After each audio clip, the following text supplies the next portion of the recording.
It was supposed to be light, just another off-season hangout, cameras rolling, young stars laughing, a little harmless trash talk to keep things entertaining. The kind of environment where egos are big but spirits stay loose. Nobody walked into that room expecting headlines. Nobody expected tension, and definitely nobody expected one single word to freeze the entire atmosphere mid-sentence. At first, everything felt normal. Competitive energy, playful jabs, subtle flexes about draft position and team loyalty, the type of back-and-forth NFL players thrive on. When you put rising stars in front of bright lights and microphones, you're going to get confidence. You're going to get bravado. That's part of the culture. But there's an invisible line in moments like that. A line between competitive humor and personal shots. Most players know exactly where that line sits. And then, it happened. In the middle of what seemed like routine banter, the word broke was thrown directly at Shedeur Sanders. Not framed as a setup to a punchline, not softened with laughter, not packaged as obvious sarcasm, just dropped into the room, heavy and direct. The shift was instant. You could almost feel the temperature change through the screen. The laughter that had been flowing seconds earlier suddenly stalled. Subtle glances started flying across the room. Body language tightened. That wasn't friendly anymore. That wasn't competitive teasing about who runs faster or who throws deeper. This was about money, status, value, and in the modern NFL, those topics aren't casual. Because here's the thing, calling someone broke in everyday conversation might be a throwaway insult. In a room full of NFL players, it becomes something else entirely. It becomes a comparison, a measurement, a public attempt to rank someone's worth. And that's why it landed differently. For most rookies, a comment like that might spark an immediate reaction, a raised voice, a defensive clapback, maybe even a viral argument that dominates sports media for days. The internet loves chaos, it feeds on it. One emotional response and the entire narrative spirals out of control. But that's not what happened. Instead, Shedeur paused. No immediate snapback, no visible frustration, no desperate attempt to prove anything in real time. Just a look, a slow, controlled look that carried far more weight than any shouted response ever could. It wasn't anger, it wasn't insecurity, it was composure. And then, he smiled. Not the big, friendly grin of someone enjoying a joke, not the kind of smile you give when you've been genuinely roasted. It was subtle, calm, almost knowing, the kind of expression that says more about the speaker than the target. The kind of reaction that makes everyone else in the room start reconsidering what was just said. Because smiles like that don't come from someone who feels exposed. They come from someone who knows something. That moment, that quiet, controlled reaction, is what turned a passing comment into a viral discussion. Social media clipped it instantly. Fans debated it. Analysts dissected the body language. Was it disrespect? Was it harmless? Or did it reveal something deeper about how athletes are viewed in today's league? What made the moment explosive wasn't just the word itself, it was the context surrounding it. Shedeur Sanders isn't just another rookie trying to secure his first contract. He's been under a spotlight long before draft night. Criticized, analyzed, doubted, praised, often all within the same week. Every throw dissected. Every move scrutinized. So when someone publicly questions your financial status in front of peers and cameras, it's not just about money, it's about perception. And perception in today's NFL can be more powerful than stats. That room thought it was witnessing ordinary off-season banter. Instead, it became a snapshot of a generational divide, a split between old measurements of wealth and new-age athlete positioning.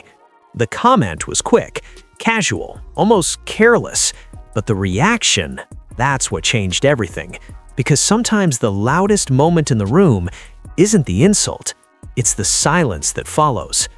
The comment didn't come with a warning, it didn't build slowly or feel like it was leading somewhere clever.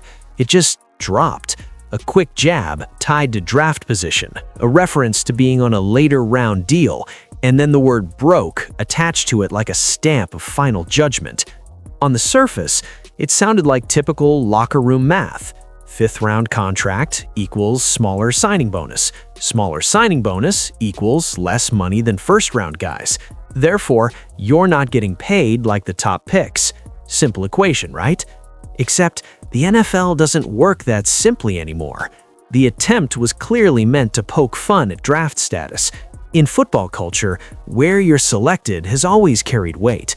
First-rounders walk in with guarantees, headlines, and expectations. Later picks are supposed to earn everything the hard way. That hierarchy has existed for decades, and in older eras, salary differences between rounds were the defining marker of who won draft night. But that's where this moment slipped off the rails, because tying draft position directly to financial standing ignores modern realities of how elite athletes operate, especially athletes like Shedeur Sanders, who entered the league with something most rookies don't have, a fully developed brand ecosystem. The room sensed it instantly. What was meant to be light teasing suddenly felt pointed. Players shifted in their seats, conversations paused, smirks faded. It wasn't outrage, it wasn't chaos, it was a subtle realization that the joke didn't quite land. And here's why. Calling a player broke in today's NFL isn't just about contract size. It's about visibility. It's about endorsements. It's about social leverage. It's about the off-field infrastructure that doesn't show up on draft graphics or ESPN salary charts. The comment assumed that draft round equals financial ranking. That assumption may have worked 15 years ago. It doesn't hold the same weight now. What made this moment uncomfortable wasn't just the word itself. It was the fact that it was based on an outdated blueprint. A blueprint that ignores NIL-era momentum, personal media platforms, brand licensing, merchandise percentages, and strategic partnerships. And that's why the tone shifted. Because when you publicly label someone in a space where perception is currency, you better be certain your information is airtight, especially in front of cameras, especially in front of other players who understand how layered modern revenue streams have become. The irony?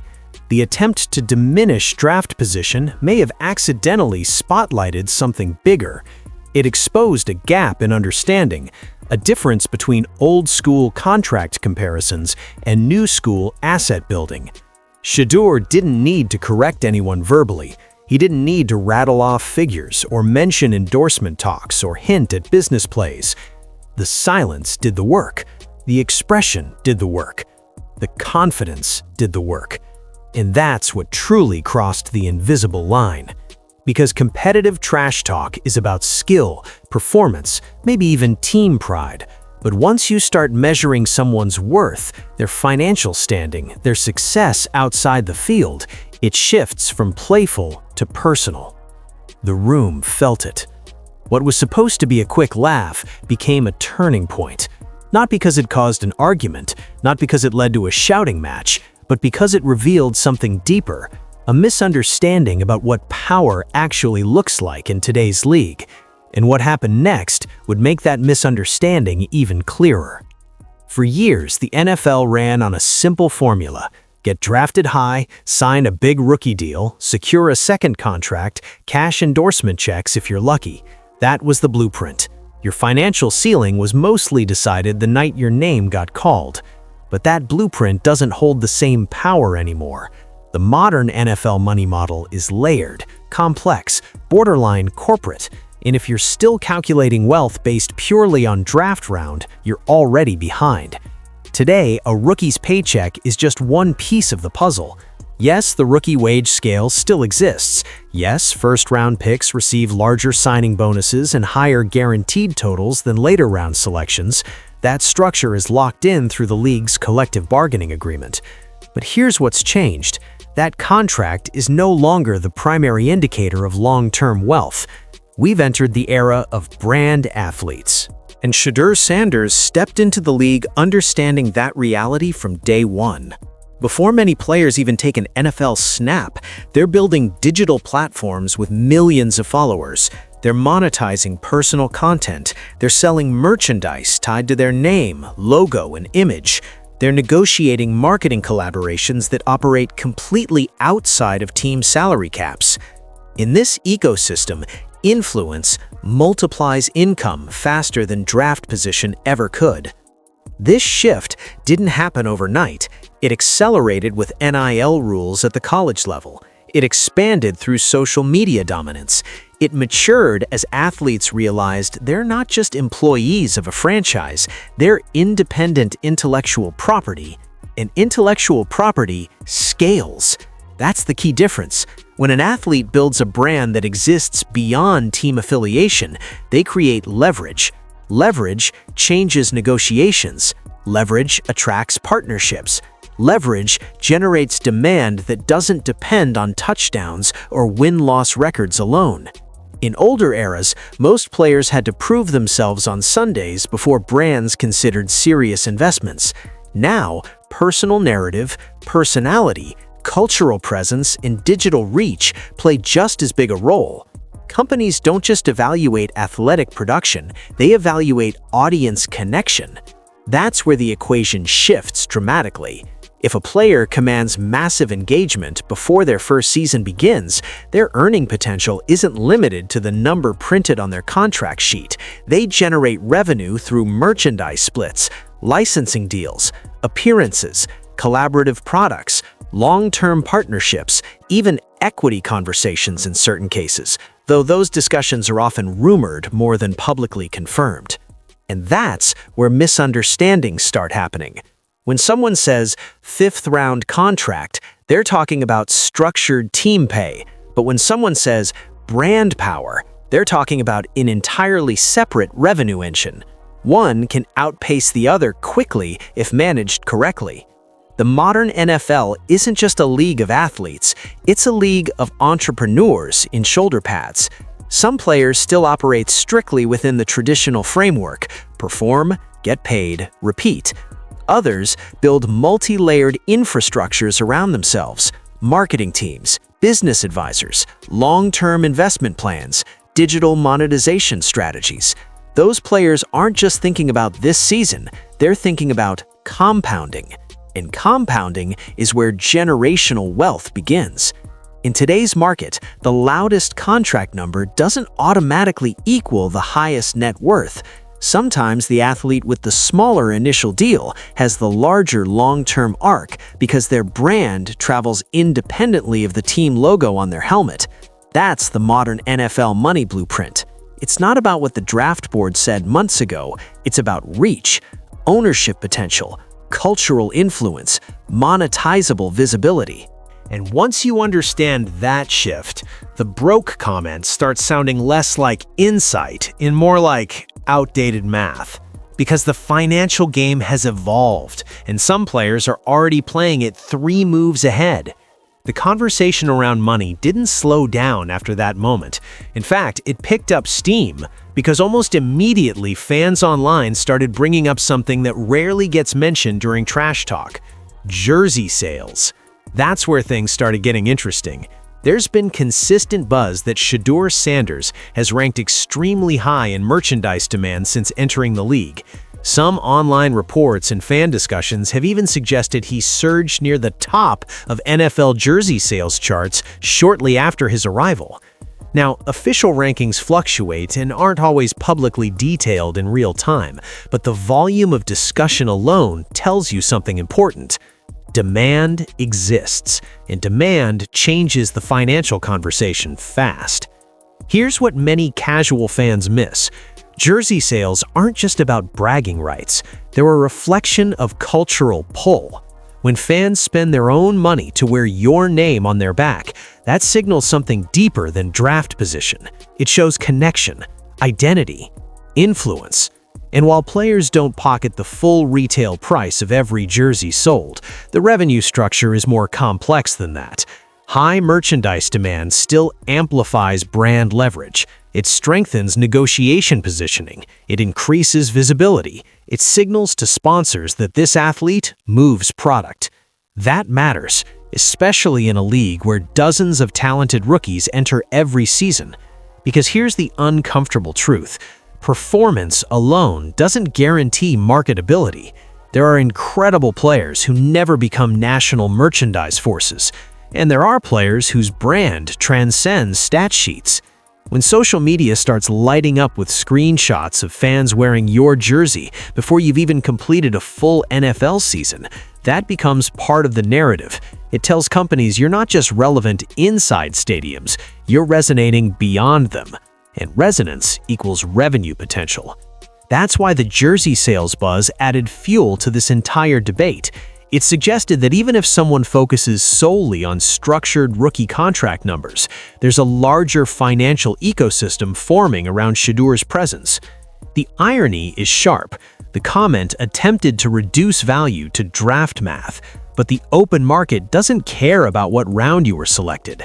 It responds to excitement, personality, visibility, story. In today's NFL, players who command that kind of buzz aren't just athletes. They become cultural touchpoints. And once that happens, financial ceilings stretch far beyond what a rookie wage scale suggests. Of course, jersey revenue alone doesn't make someone wealthy overnight. It's one layer, one piece of a much bigger structure. But symbolically, it carries weight, because it shifts the narrative from where were you picked to how many people are buying into you.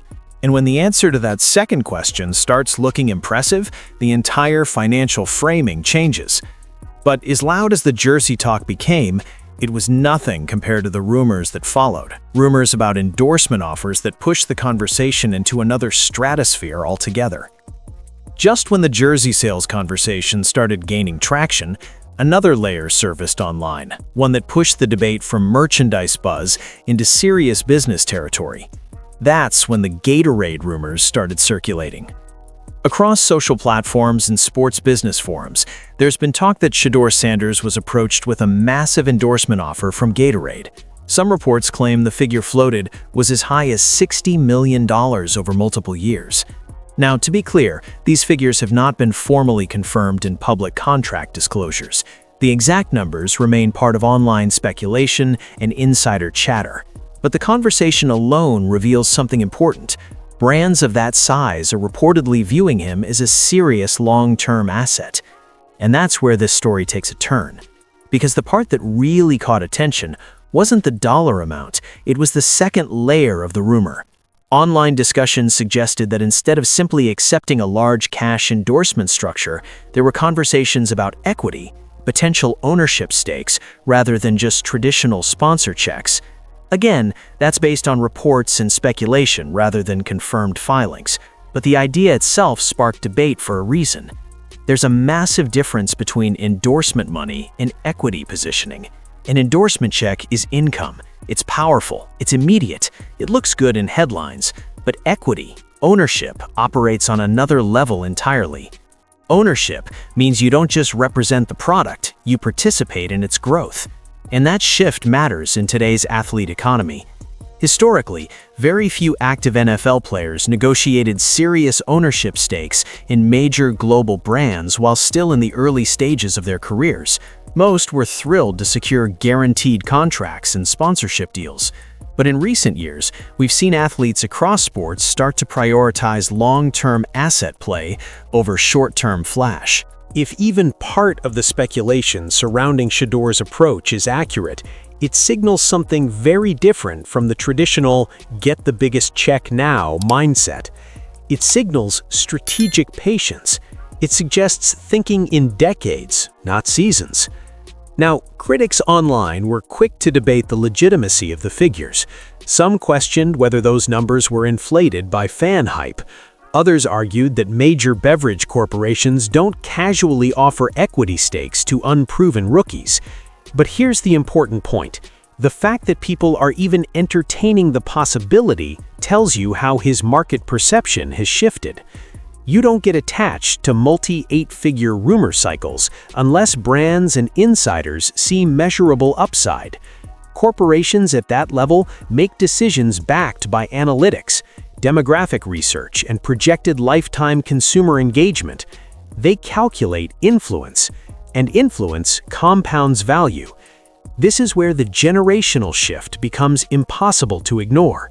The previous NFL financial model was built around salary caps and endorsement add-ons. The emerging model centers around leverage and ownership potential. And that's why the broke comment feels increasingly disconnected when viewed against this backdrop. Because while someone was trying to anchor the conversation to rookie pay scale numbers, online speculation was already spinning narratives about equity negotiations and nine-figure trajectories. Is every number floating around confirmed? No. Are some of the amounts likely exaggerated through social amplification? Possibly. But the core takeaway remains. Major brands are reportedly circling, conversations are being had, and long-term positioning is part of the strategy. That alone reframes everything, because athletes chasing short-term optics move differently than athletes building equity conversations. And once that layer entered the discussion, the entire debate shifted from draft contracts to business architecture. But what made that shift even more interesting was when former NFL stars began acknowledging how differently this new generation is playing the money game. As the noise around endorsements and long-term positioning started building, something else added weight to the conversation: acknowledgement from someone who has already walked that path. When Cam Newton speaks about branding and business, people listen, not just because of what he did on the field as an MVP, but because of how he managed his persona off it. Cam understood early that being a quarterback in the NFL wasn't just about playbooks and progressions. It was about presence, style, visibility, marketability. And over the past few years, he's openly discussed how the athlete business model has evolved. In interviews and on his platforms, Cam has highlighted how modern players are thinking differently, not just chasing contracts, but building empires. He's talked about ownership mentality, about treating your name like a company, about understanding leverage before your prime years even arrive.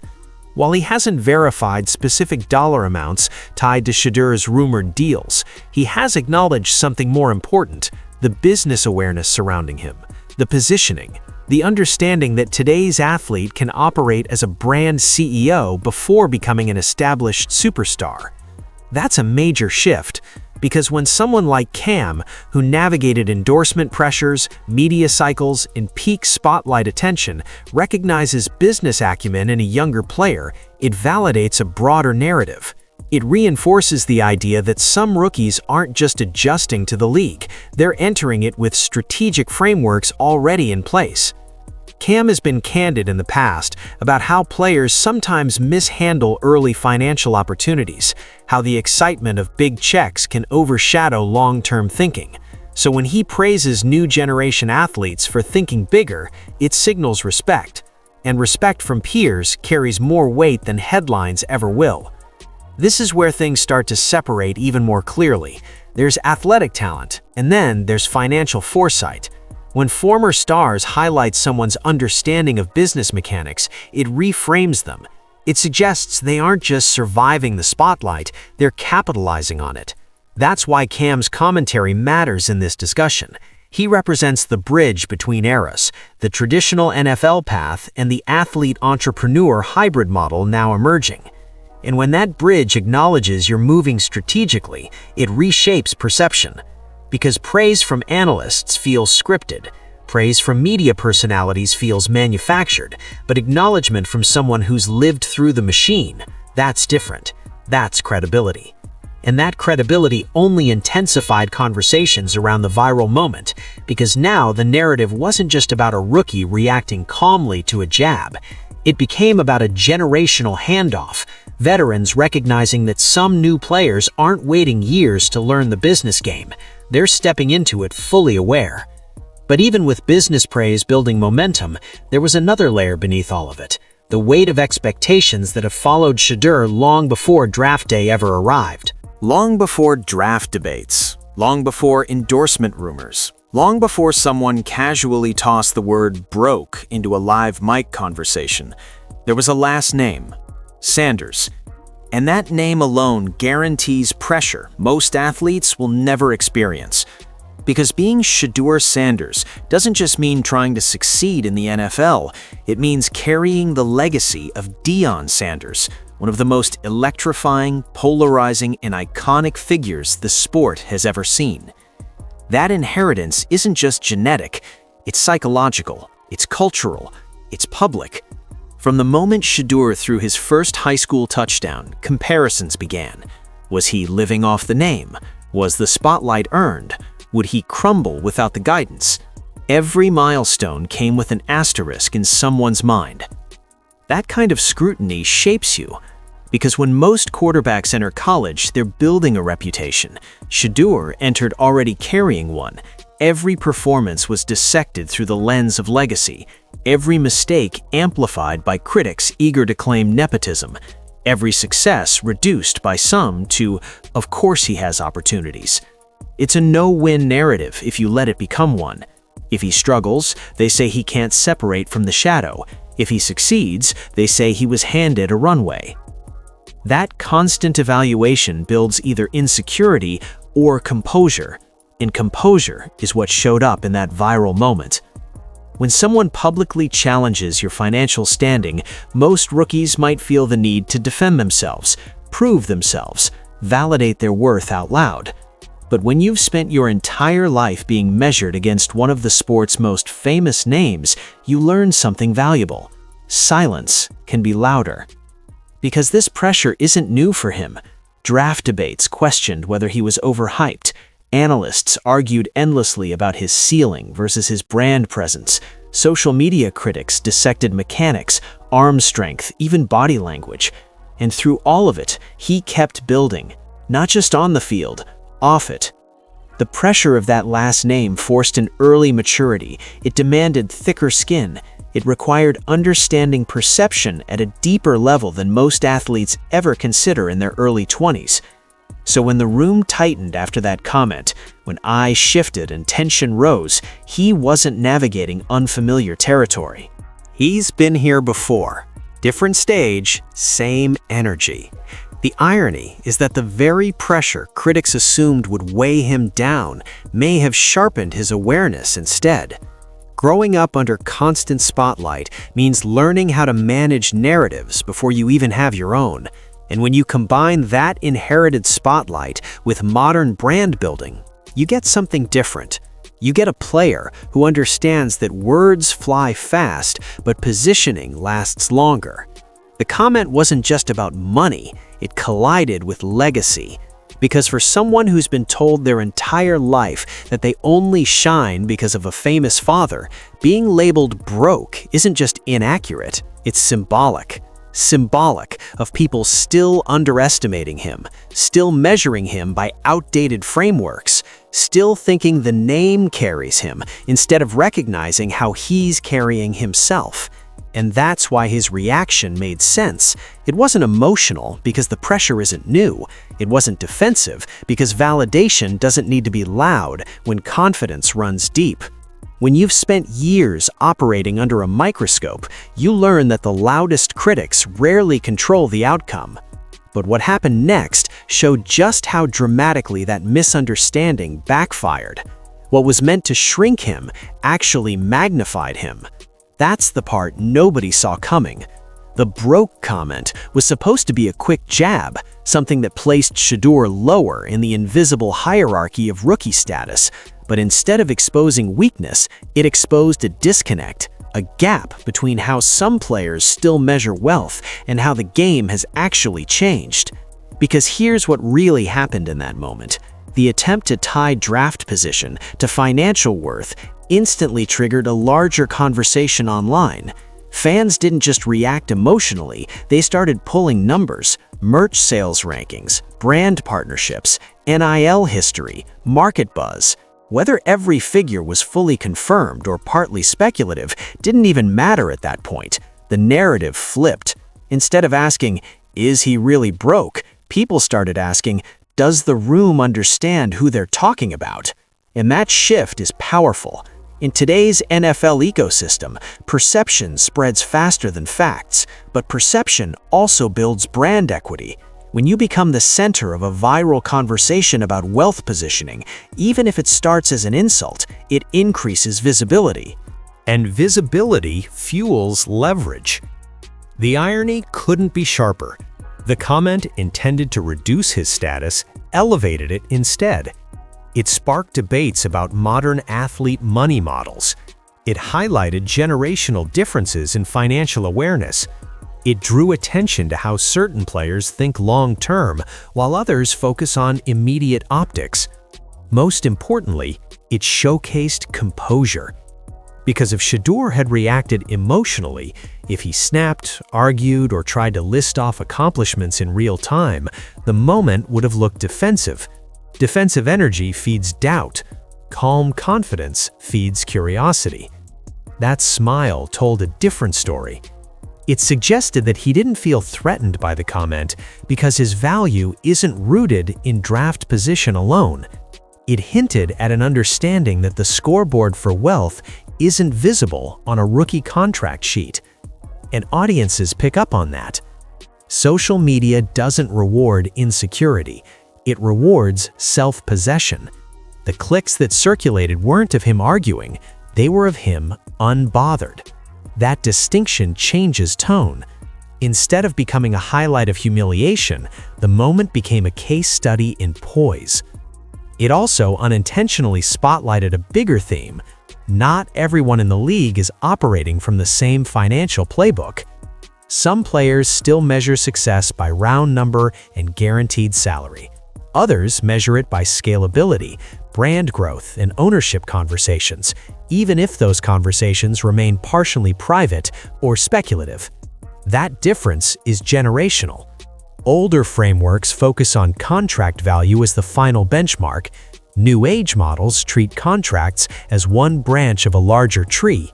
Media ventures, equity discussions, licensing strategies, personal content monetization. These layers weren't mainstream for rookies a decade ago. They are now. So when someone tosses out broke using an outdated metric, it doesn't just miss, it feels misinformed. And that's why the backlash wasn't loud outrage, it was analytical critique. Fans began debating money structures instead of mocking Shedeur. Commentators discussed leverage instead of round numbers. The comment didn't land because the context has shifted. In the past, that jab would have carried weight. In today's landscape, it sounded like someone calculating wealth on a 2010 spreadsheet. And that's what made it backfire. It revealed more about the speaker's understanding than the target's finances. Because in an era where influence can outpace contracts and branding can outscale base salary, the conversation around wealth has evolved. Some players adapt to that shift early. Others don't realize it's happening until a viral moment forces the discussion. And that moment may have done more to solidify Shedeur's image than any endorsement headline ever could. Here's the question nobody can ignore now. Was that moment just trash talk, or was it a glimpse into something much bigger? Because once you strip away the viral clips, the heated tweets, the draft round comparisons, and the contract talk, what you're left with is a deeper conversation about trajectory, not current salary, trajectory. There's been growing online speculation that Shedeur Sanders isn't just positioning himself for a strong NFL career, but potentially for something far more ambitious. Some fans have even floated the idea that if his brand momentum and strategic business plays continue at this pace, he could be on a path that challenges what we've historically seen from active NFL players financially. Now, let's be clear. Billionaire projections are speculative. There's no confirmed financial roadmap publicly available that guarantees that kind of outcome. But the conversation itself says a lot. Athletes don't get discussed in those terms unless their positioning feels different. And that's what this entire moment exposed. The broke comment tried to freeze him in a single financial snapshot, a rookie contract figure tied to draft slot. But wealth at the highest level isn't a snapshot, it's a compounding arc. It's about ownership conversations, brand scalability, long-term leverage, and strategic partnerships that mature over decades. That's the billionaire path question. Not how much is he making right now, but what is he building? If his influence continues to grow, if performance on the field matches the market momentum off it, if equity-based plays, rumored or otherwise, become part of a consistent strategy, then the ceiling moves. And ceilings in today's athlete economy are much higher than they used to be. We've seen global icons in other sports transition from superstar to mogul. We've seen endorsements evolve into ownership stakes. We've seen athletes become investors, media founders, brand architects. The NFL hasn't historically produced many active player billionaires, but the economic landscape is different now. Media rights are exploding. Personal digital platforms bypass traditional gatekeepers. Players understand leverage earlier. So the real takeaway from that viral room isn't whether the insult was justified. It's this: some athletes are thinking contract to contract. Others are thinking generation to generation. The calm smile wasn't arrogance, it wasn't insecurity, it was awareness. Awareness that the loudest person in the room doesn't dictate the financial scoreboard. Awareness that short-term noise rarely disrupts long-term positioning. And that's why the moment resonated. Because deep down, people sensed that the comment didn't match the reality of the blueprint being built. Whether billionaire status ever materializes is still unwritten. That chapter depends on performance, business execution, market conditions, and time. But the mindset required to even entertain that possibility, that's what separates tiers. The viral moment wasn't about being broke. It was about understanding wealth in a new era. Draft swats fade, headlines fade, trash talk fades. But positioning compounds. And in today's NFL, the players who understand that early aren't chasing paydays, they're building platforms. So maybe the real question isn't whether the comment crossed a line, maybe it's this: when the next generation of NFL moguls is written into history, will people look back at that smile as the moment the long game quietly revealed itself?